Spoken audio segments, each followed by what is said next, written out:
पूरा शाहाबाद में कोई जिस समय विधायक नहीं था उस समय राम नारायण राव इकलौते विधायक राजपुर से हुए। ये बेतुकी बात है, इसमें कोई सच्चाई नहीं है, ये बेबुनियाद है। इस्तीफा देना चाहिए, कांग्रेस को अपनी पार्टी से उनको निकालना चाहिए। बड़बोलापन करने से पहले वो स्वयं को देख ले कि जिस विधायक की पत्नी का नाम आ रहा है वो भाजपा के विधायक थे।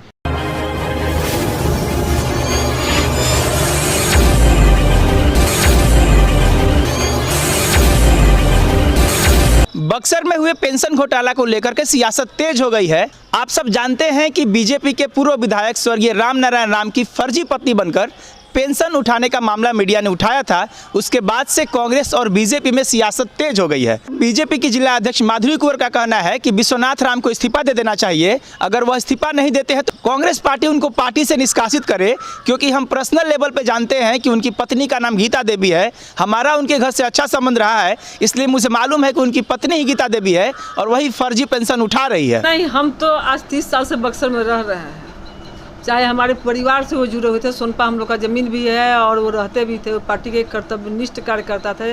पूरा शाहाबाद में कोई जिस समय विधायक नहीं था उस समय राम नारायण राव इकलौते विधायक राजपुर से हुए और वो अंत तक भाजपा में रहे और कर्तव्य निष्ठा के साथ रहे। उनकी छवि को स्वार्थ भावना में डूबकर उनके कुछ अपने लोग इस तरह का कुकृत्य किए हैं। गीता देवी जहाँ नाम आ रहा है तो हम तो जानते हैं कि गीता देवी विश्वनाथ राम की पत्नी है, उसकी एक लड़की है। हम लोग को जो जितना पता था, चाहे जितना देखे हैं, उनके यहाँ गए भी हैं। अगर इस तरह का वो काम किए हैं, इस्तीफा देना चाहिए, कांग्रेस को अपनी पार्टी से उनको निकालना चाहिए। माधुरी कुंवर के इस बयान का पलटवार करते हुए कांग्रेस के जिला अध्यक्ष तथागत हर्षवर्धन का कहना है कि ये बेतुकी बातें हैं, बेबुनियाद बातें हैं, इसमें कहीं कोई सच्चाई नहीं है।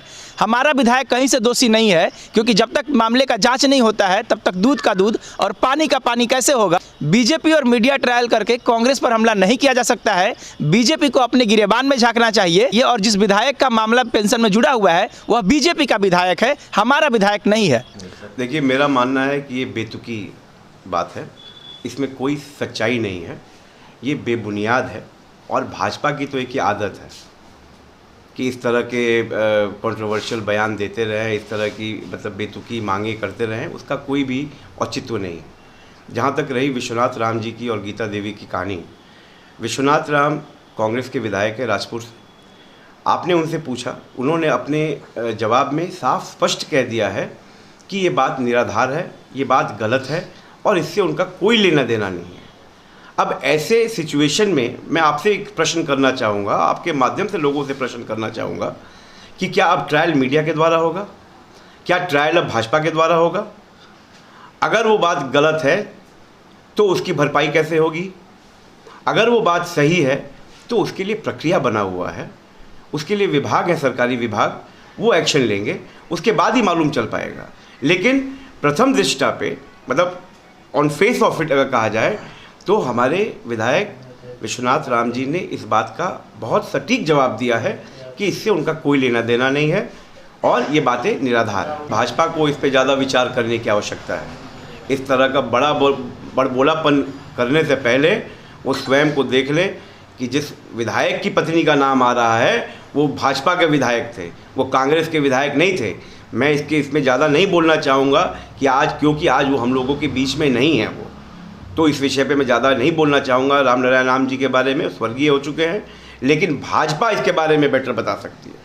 पेंशन घोटाला प्रकरण में बयान देते हुए विश्वनाथ राम ने एक बार कहा था कि नेता और मीडिया इस मुद्दा को ज़्यादा उछाल रहे हैं। अगर कोई भी नेता या मीडिया इस मुद्दा को उछालेगा तो मैं उस पे SC/ST एक्ट के तहत केस दर्ज करूंगा, जिसका दोनों नेताओं ने निंदा किया। दोनों नेताओं ने कहा, चाहे वो बीजेपी की नेता हो या कांग्रेस के नेता हैं, दोनों का कहना है कि इस मामले पर SC/ST नहीं बनता है।